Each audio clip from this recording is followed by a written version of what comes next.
কল্পনা করুন, একটি F-35 stealth aircraft আপনার মাথার ওপর দিয়ে উড়ে যাচ্ছে, যার অত্যাধুনিক সেন্সর্স কোনো বিপদ সংকেত দিচ্ছে না, কারণ নিচের থেকে কেউ তাকে রেডারে ট্র্যাক করতে পারছে না।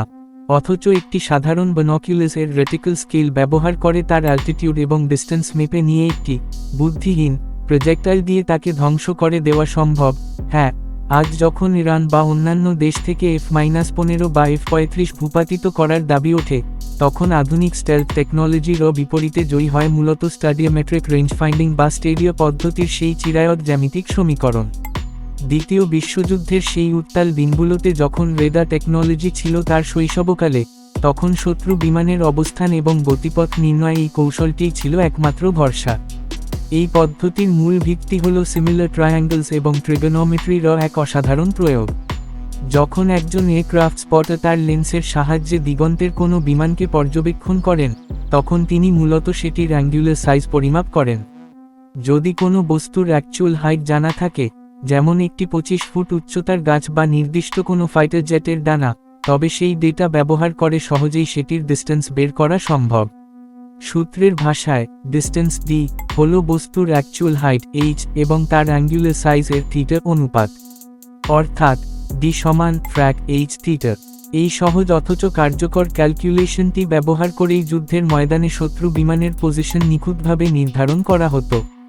এই কৌশলের সবচেয়ে বড় শক্তি হল এর প্যাসিভ প্রকৃতি। আজকের দিনের স্টেলথ এয়ারক্রাফটগুলো রেডার সিগন্যাল শনাক্ত করতে পারলেও এই জ্যামিতিক পদ্ধতি কোনো সিগন্যাল বা ওয়েভ নির্গত করে না।